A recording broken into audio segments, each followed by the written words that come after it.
a Nobody's Project production.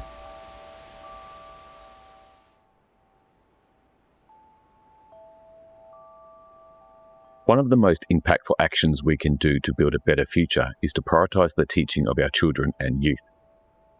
A great teacher teaches their students to love the world and that it matters and that it's worth working hard and fighting for. And teaching our children is a real vocation. To take a Whitney quote and twist it a little, we believe our teachers are our future. Teach us well and let us lead the way. Show us all the beauty the world provides.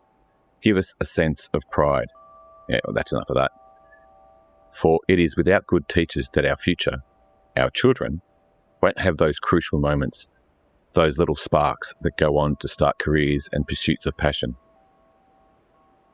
Our teachers have been loaded up more over recent years, taking on additional social, emotional and supportive roles to fill gaps appearing in our society's fabric. But as evident so often with teachers, they roll up their sleeves and do what is needed for the children in their care. Just over 10 years ago, one such teacher took an idea he had from teaching history and put it out into the world through a new podcast, and without promoting a rival podcast too much. The rest was history. Our Fake History is now in its 11th season, and the host, Sebastian Major, has joined us today to discuss his take on history and our social evolution. Over the next 2 episodes, we reflect a little on current social challenges and have some fun pondering what's ahead in our future. Too Many Arseholes is a social project looking at the rise of pathological behaviours in our society and the erosion of social trust, creating a better conversation on why this is and finding a way forward to a greater humanity. Thanks for joining us today for Season 1, Episode 13. Today is a first. It's our first of many better conversations that we want to share with you. And Sebastian has been kind enough to give us some of his time, deep knowledge of our past, and a little wisdom to help us with our collective future. Such wisdom includes... Humanity always has to be the focus, and the betterment of people has to be the focus. And insights like... where there's a system that works, that solves a problem until it doesn't. Or... But in my reading, I see history as so much more chaotic than all of that. And so thanks for joining in our conversation with Sebastian as we attempt to unpack and better understand why there's just too many arseholes.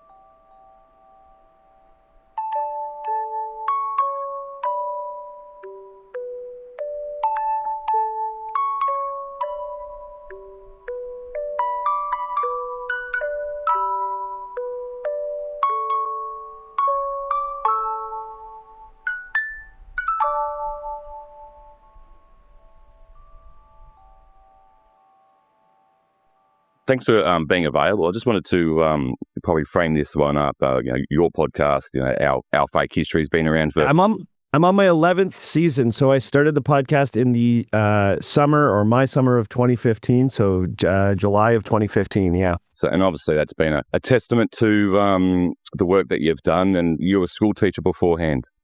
Yeah. I was a high school teacher here in Canada. I started the podcast in Toronto, which was sort of my hometown. I've since moved, but I was a high school teacher teaching history at the high school level and a bunch of other social sciences and English and a whole kind of clutch of courses. And it was while I was working as a high school teacher that I got the idea for the show, and amazingly, it found an audience and got successful enough that I was able to make it my full-time job. But it's funny. I tell people all the time that, a lot of people don't know like stories like mine, which are like the middle class podcaster story. People know of like the super successful like megastar podcast, and they know of like the struggling podcast that's just getting going. And there is a middle class, but like all middle classes, it is small and shrinking. But I am like one of those rare middle class podcast success stories. You're a history teacher. What's your take on our social evolution and sort of those views on our past or the way we interpret it? Great question. It's something I think about a lot because I feel like I've been largely disillusioned from any overarching theory on how history unfolds. We were I was taught a number of them. And aside from being a history teacher, I also have my master's in something called public history, which is the study of how we communicate historical stories to the wider public, be it in public monuments, in museums, in history classes, all sorts of stuff like that. So, there's obviously, for a long time in the Western tradition, there was this idea that, the great man moved society forward, right? And that like every so often or once a generation, a great figure would arise, and that great figure would then sort of create the new epoch. That particular way of thinking has been, out of fashion for a very long time, at least in academic circles. It lives on popularly and colloquially, and maybe even amongst various political factions. But it's not. I do not believe that is how history functions. The other big idea, of course, is what loosely gets called the trends and forces idea. Right, that there are sort of large material historical forces, right? So these being like the size of populations and the level of technology and things like disease and the massive movements of peoples, and all of these things sort of create the conditions in which history takes place. Now, it's kind of hard to argue with that one broadly. The only trouble with that one, of course, is that it completely undermines the role of the individual in the human story, right? So it's like we're all just being pushed along by these sort of trends and forces that we cannot control, and therefore, the choices and actions of individual people it can be undermined or can be made to seem like they don't matter. And so I don't fully believe that either. Then, of course, there's a lot of other ways to sort of, to break it down from there. There's some people that, go back to the whole Hegelian idea, which was then picked up by Marx, right? Which is that it's kind of like a trends and forces idea, but actually all of history is sort of based on these sort of a thesis and an antithesis, which then creates a synthesis of a new thing moving forward. And then, of course, Marx saw that in terms of class struggle. And that's another interesting idea to play with. But in my reading, I see history as so much more chaotic than all of that. So I see all of those things mattering. I see trends and forces very much mattering in how our societies develop and how they unfold, and in explaining why a thing happened when it did. You should not discount them. But also, we should understand the personalities. We should understand the people in the mix. There are crossroads where people make decisions, and the individual who happened to be in a position to make an important decision really did shape history. And those are kind of the chaotic moments of it, right? Those sort of decision makers, sometimes they actually defy the trends and forces, right? And those are the things that I find actually the most fascinating in history, where it's like, oh, it wasn't trending in this way. And then it reversed, because of whatever factors, and sometimes it's the choices of individuals. So I have come to sort of like, in my own understanding of history, sort of, I've kind of come to embrace the chaos of it all, while also sort of like, keeping a hand on like the trends and forces and the like interesting individuals as sort of like, guardrails around what is largely, I believe, a chaotic unfolding of events. I think mentioning both those trends and forces and the big man theory, one thing that they both do is they really move away from that broader human populace, that chaos you're talking about. There's not one person, one great man, great woman in history. There's thousands of people supporting them. There's a whole society that they're leading or a part of, and then we're all a part of this. We've all been a part of this, and we all are contributing to this without having to be simplified. So it's that complexity and that chaos that you said that does look the way that I look at it too, and the way that we're interpreting, and part of that is a theme that we're trying to draw out, that it's all of us. Yeah. No, I totally hear what you're saying, and that I should clarify that I don't think that things just happen for random reasons, or things in history, human events. I don't believe they just occur for no reason at all, or occur just because of like the chaos of the universe. It's just more that, like, I think many attempts to sort of plot the development of human history on sort of a neat and tidy graph have always sort of been shown to be inadequate.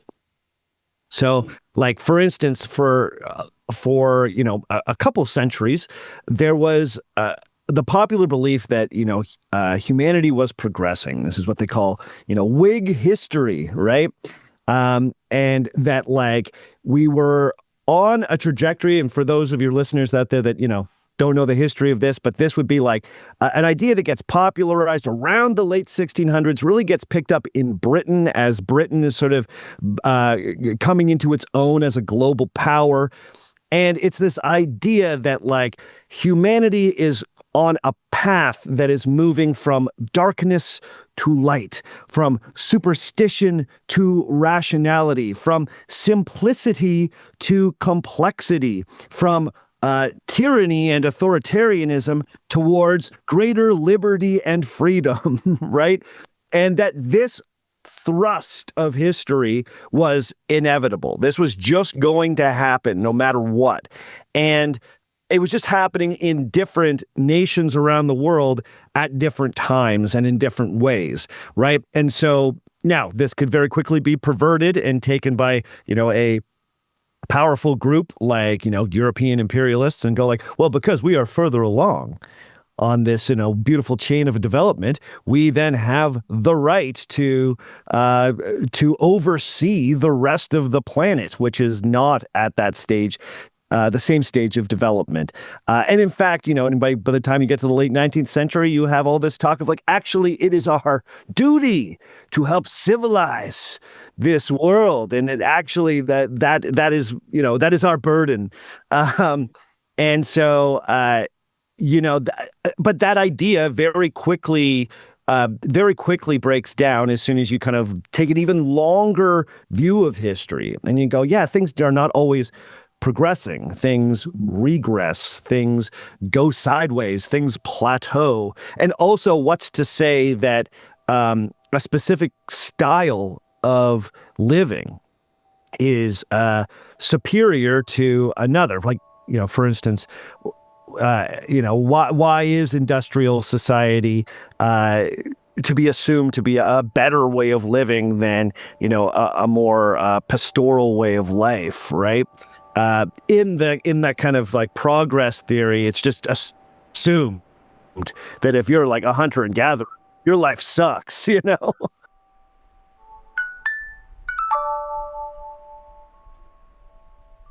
Also, it comes from the person providing the narrative. I mean, if you're a hardened believer in capitalist and all those economic drivers, then absolutely industrialization will look like the path forward. But if you're not so much a capitalist or a driver of wealth, then certainly you look at those other life values. And sometimes I look about the hunter gatherer, and I think, geez, that sounds like a nice way to live sometimes. So. Right? Yeah. Right? Yeah. Yeah. No, I what comes to mind, and not to blabber on, and this is the thing, what you've learned. This is why I have to have a podcast, because I just can't shut up once I get going.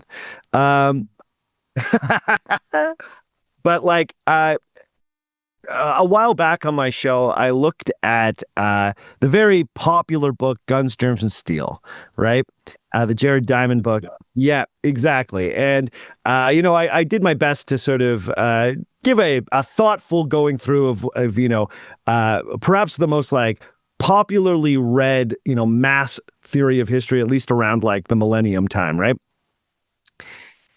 And in that book, there's this one example he gives about how more advanced societies are just going to, no matter what, kind of conquer their neighbors or ultimately sort of dominate them in some way. And he gives an example from your hemisphere, right? From New Zealand, and then a little island off New Zealand whose name I cannot remember, very small Pacific island. And he talks about how the Maori groups, or a few of the Maori groups in New Zealand, went and got into a conflict with a group known as the Moriori, I believe is what they are called, who were on this much smaller island off New Zealand. And the way that Jared Diamond sort of laid that out is that, this was bound to happen, right? The Maori had better warfare technology. They had a more sort of sophisticated societal structure at that time, or sophisticated by his estimation. And that because of those things, it was inevitable that the Maori were going to ultimately kind of conquer the Moriori. But I never liked that that way of seeing things, because it's like, no, the Moriori had not a lesser than way of living. They had a society that was far less hierarchical. They had a society that was extremely peaceful. They had a society where, yes, they did not have the same sort of warfare technology as the folks from, Aotearoa, oh my goodness, my Maori pronunciations are failing me, but New Zealand. But that doesn't mean they were worse. In fact, I think I would rather have lived in that Moriori society, right? It's more technologically simple, but it seems like the day-to-day there was quite nice. By comparison, and so it's not always like the better triumphs, Yeah, and I think you bring up a really good point there. These themes that Jared Diamond put forward it was inevitable. It's environmental determinism, I think the word he uses. An episode coming up where we look at the Fermi paradox and Robin Hanson's great filter theory around existential risk. We sort of riff on that a little bit, where we're looking at the social evolution, and have there been some great filters in our social evolution? And that great filter is one of those great filters could be the rise of our pathological behaviours, or our sociopsychopaths that do very well in a society. But the great filter is that we can't tend to identify them, control them, manage them, make sure that they're a positive, not a negative on society. And you tend to see these very, very strong great men then lead up, do all these very big things. Julius Caesar and the way he handled Gaul for his own benefit. You also got the Genghis Khans, the Alexander the Great, all these really prominent historical people. But when you get to know them, they were very nasty, very power hungry. We asked the question, is that a great filter? Is that, and we're seeing a lot of that at the moment, and we're seeing a lot of it in some eyes push societies forward, and in some other eyes it's really dragging us back. And so that's a theme that we're trying to pick up on. Do you have any sort of background on that approach to social evolution and the great filter of psychopaths? This is a new one for me, but I'm fascinated by this idea that how does our society manage psychopaths, or manage the extremely selfish, or the deeply ambitious, right? Because I hear your point that there is something in the human character, especially in certain individuals, that is going to sort of push them to sort of seek personal interest in a way that will harm others. And there have been times in history where different societies have managed that in different ways. But the lesson seems to be that any system we design works until it doesn't. You know what I mean? I'll give you an example. Ancient Rome is a perfect example. The Roman Republic, right? you have all these really ambitious figures. And in fact, ambition is incentivized in that society. That is like something that you are told to be as especially a young aristocratic man in that world. It's like go out and get glory. But for a long time, the system was designed where the way that you got status was by sort of giving back to the civitas, right? Giving back to the community. That like you got to pump yourself up as a great person by sort of engaging in civic life and by bringing glory to the city of Rome, right? And by like enriching that city and not necessarily enriching yourself, right? And by building great public works and by doing things that improved that community.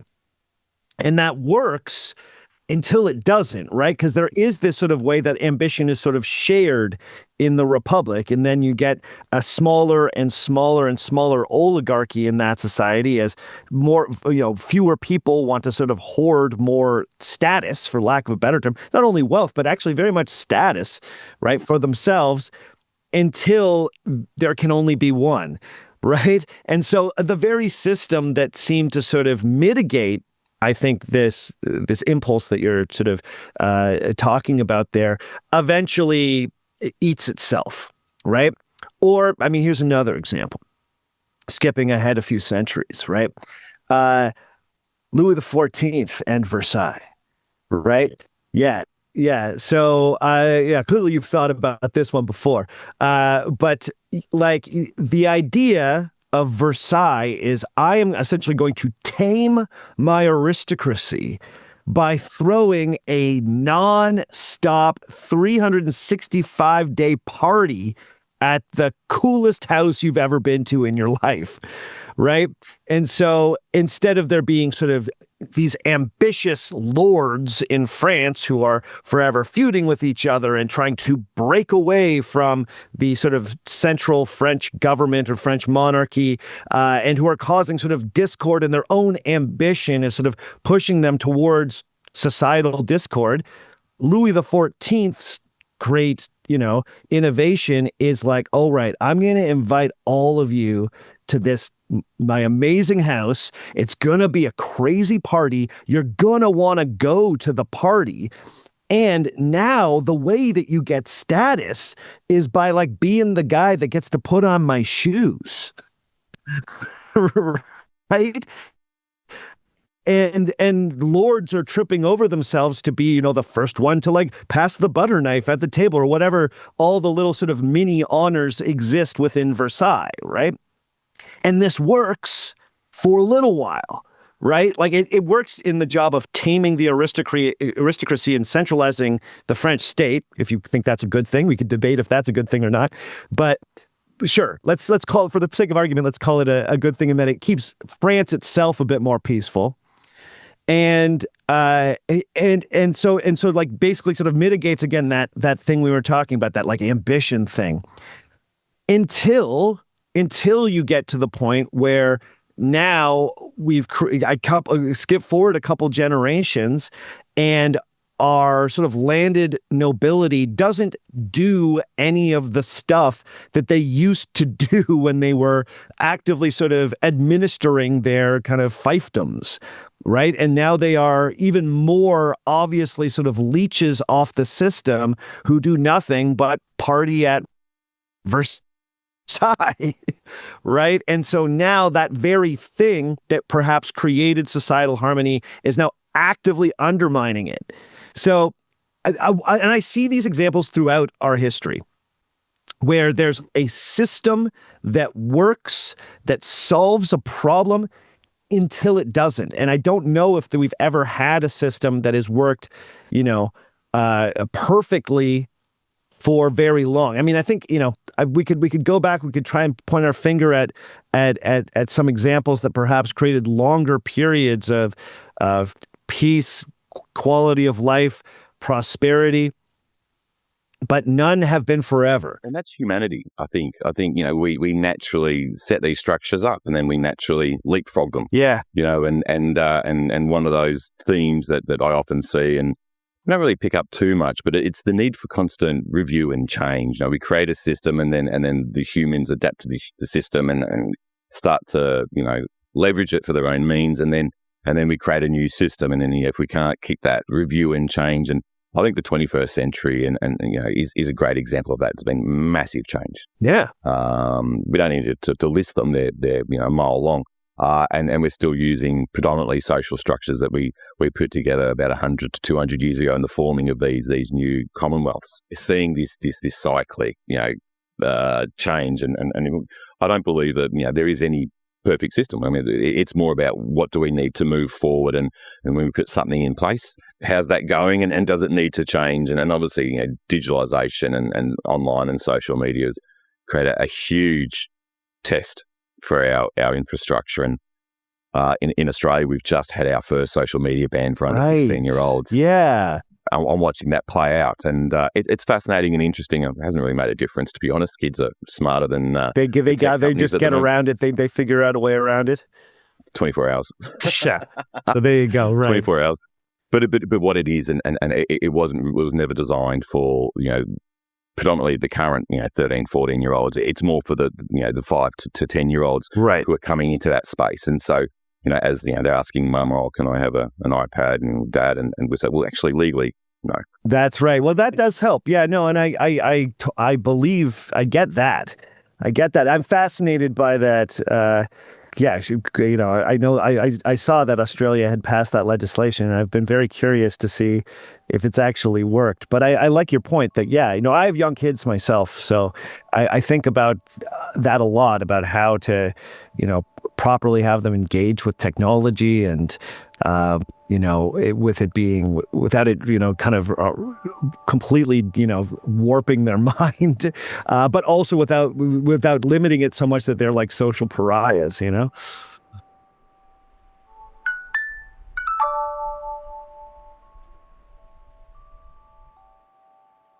Having had an opportunity to listen back through the conversation with Sebastian and ponder his views on the structural conflicts with leaning too much into the trends and forces, environmental determinism, or even the old great man of history theories. And we feel like we want to embrace Sebastian's notion of the chaotic elements that often come out of left field and pushes us all in a new direction, or even drops us down a few rungs on our evolutionary ladder. As Sebastian said, not everything in history is chaotic. It just pops up from time to time. A chaotic impact on humanity could be when a volcano in Iceland erupts and puts an unexpected force on our environment, which pushes unexpected impacts on humans, who then need to survive, adapt, and then thrive again, as we always have done. And then it all locks together. It's just an idea, but one worth putting out there. Humans aren't always predictable, especially significantly or completely pathological people. Could it be that we may be able to sew the great man theory into the trends and forces theory? Could it be that rather than rubbishing one theory for another, throwing the baby out with the bathwater, they both actually hold some weight and just needed some new knowledge to be the thread that brings them together? What if, rather than the great man theory, we call it the chaotic human force, and include that in the trends and forces theory? This chaotic human force is opposed to the human evolutionary trend. As we have stated many times before, the vast proportion of our past is made up of the majority of people displaying appropriate humane behaviours, working together and achieving amazing things. It's just that this chaotic human force pops up from time to time and pushes us in a different direction. Whether that be a positive or negative direction will always be in the eye of the observer. These chaotic or great men, and to be honest, we need to include great women, so it needs to be changed from man to human, aren't always pathological in nature. Many are responding to the chaos created by pathological people, groups of people, or more often than not, pathological societies. For instance, the Macedonians circa 340 BCE and the Mongolians circa 1150 CE, Napoleon circa 1810s, and yes, the Nazis. These great people from our history that overcame these chaotic pathological forces and reorientated humans back towards something stable, predictable and safe are truly our greatest people. This might include Nelson and Churchill. So the chaotic moments that humans create that Sebastian sees so often may in fact be a chaotic human force, which could be included in the trends and forces theory. A force that disrupts trends, a force that doesn't have a known direction or momentum, a force that can be quite chaotic and one that germinates when society's social structures erode and pathological behaviours are normalised and allowed to prevail. And to just push the understanding of this new potential force a little further, it's not just the individual, but the group of people around them, a majority of people or society who shift away from humane codes of conduct, whose social abilities to identify and manage pathological people have degraded. Societies whose impulses for more glory, greater riches, domination of the enemy, overwhelm our natural needs for humane, stable, predictable and safe societies. What do you think? Does this new knowledge create a strong enough thread to sew these two theories together in some way? It does need more thought, and preferably a professional historian or a history podcaster with at least a master's in public history to weigh in.